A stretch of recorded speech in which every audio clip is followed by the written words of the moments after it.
पतिये हर हर। और भारी संख्या में आज के इस कार्यक्रम में उपस्थित नौतनवा क्षेत्र से और महाराजगंज जनपद से जुड़े हुए मेरे सभी उपस्थित बहन और भाइयों, मैं सबसे पहले वासंतीय नवरात्रि की आज इस अष्टम तिथि पर मां बनैया देवी के श्री चरणों में नमन करते हुए आप सभी का मैं हृदय से अभिनंदन करता हूं। बहनों और भाइयों, नवरात्रि की नौ तिथि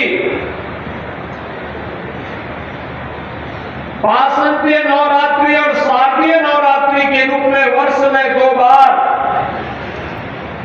जगत जननी मां भगवती के अनुष्ठान इस आयोजन के साथ प्रत्येक सनातन धर्मावलंबी जुड़ करके जगत जननी मां भगवती से शक्ति की याचना करके अपने आप को लोक मंगल के लिए, राष्ट्र के कल्याण के लिए समर्पित करता है।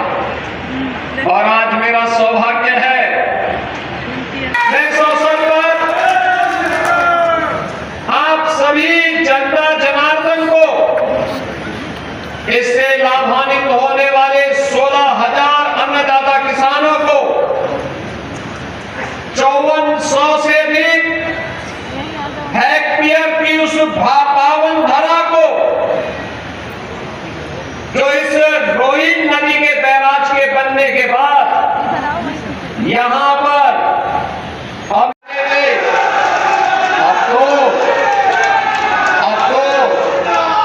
महाकुंभ को पूरी दुनिया देख करके भोजक रह गई कि 66 करोड़ लोग महाकुंभ का दर्शन कर रहे हैं। यह भी केवल भारत कर सकता है, केवल भारत कर सकता है। और बहनों और भाइयों, प्रधानमंत्री जी किसी प्रेरणादायी मार्गदर्शन में उत्तर प्रदेश पिछले 8 वर्ष में नई ऊंचाइयों को छूता हुआ आगे बढ़ा है। याद करिए 1947 से लेकर 2017 तक इन 70 वर्षों में उत्तर प्रदेश देश की 7वीं अर्थव्यवस्था था और मात्र पिछले 8 वर्ष में हमने जो दूरी तय की, अब उत्तर प्रदेश देश की नंबर 2 की अर्थव्यवस्था बन चुका है। नंबर 2 की अर्थव्यवस्था बन चुका है। 56 लाख गरीबों के लिए मकान मिले। इस दौरान बनटाकिया कामों को मान्यता दी गई। इस दौरान मुशारफों अब कोई उत्तर प्रदेश में भूखों नहीं मरता।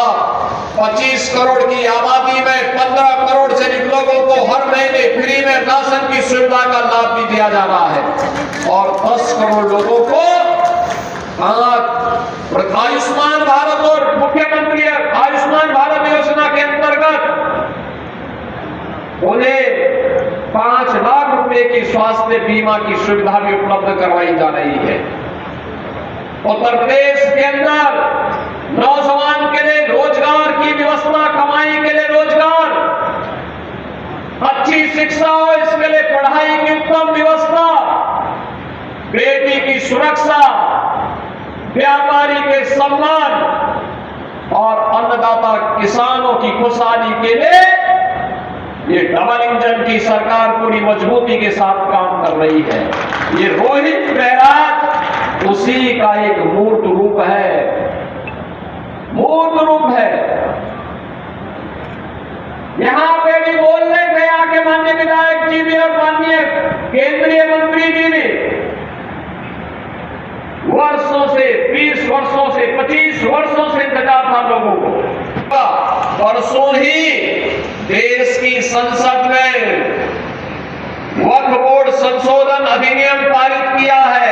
अब वक्फ बोर्ड के नाम पर जमीनों पर कोई डकैती नहीं डाल सकता है, लूट खसोट नहीं हो सकती है, चौराहे की जमीनों पर कोई कब्जा नहीं कर सकता है।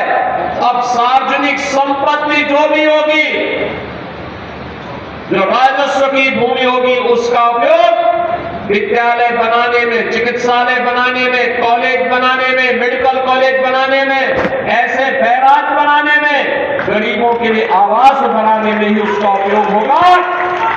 किसी बोर्ड के नाम पर लूट खसोट हमेशा के लिए लगाम लगाने का काम किया है।